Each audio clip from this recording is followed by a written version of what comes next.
Welcome back, YouTube, to Germ-on Zone.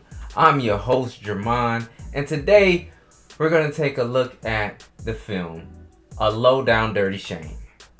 Because it is a low down dirty shame that this film wasn't better than what it was. I mean, dang. I used to love this film growing up. It had the action, the comedy, and the Wayans brothers. You know, I would say it was really just one brother, and then he had added his sister Kim into it. But Keenan Wayans wrote it, and he directed, which I loved as a kid. But now looking back on it, like retro looking back on it, I noticed some problems with the film. I would say the strengths of the film is its comedy. Hey girl, I hope you don't mind me being here, but Pizza said it would be okay if I crashed in your room tonight. No, honey. Ain't nothing like coming home to a warm man in the bed. Who the hell are you? Wayman is a character in this film who plays a gay man. Sadly, he passed away not too long after the film was done. But his character really stood out as like the comedy relief. He hit his points, you know, playing his parts. It was hilarious. Also, like, whoo, I'm not, whoo, I'll tell you, Sally Richardson is amazing. Like how she's so beautiful.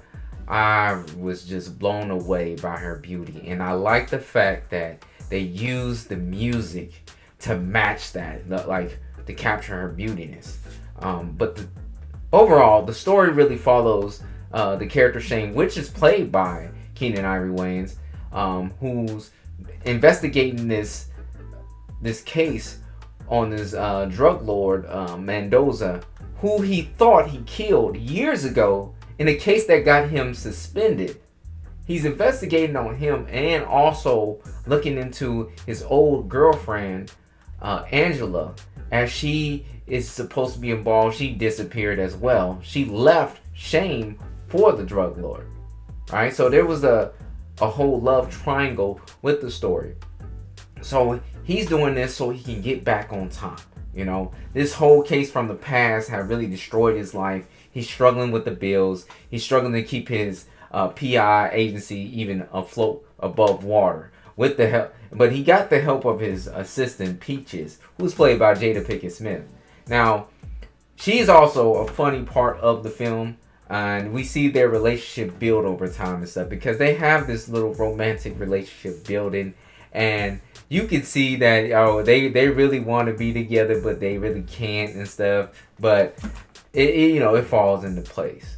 So I would say the weak points is the fact that the plot does not really sit with you.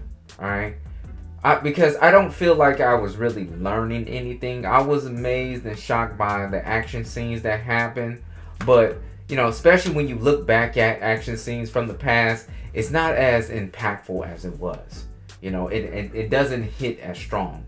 We seen all the diehards. We seen all the Fast and the Furious. Fast and the Furious is insane. The stuff that I thought I saw in this film was crazy at the time, and it blew me away. But after seeing all this insane stuff, it's kind of hard to go back. But I'm not judging it on the new stuff that came out after it.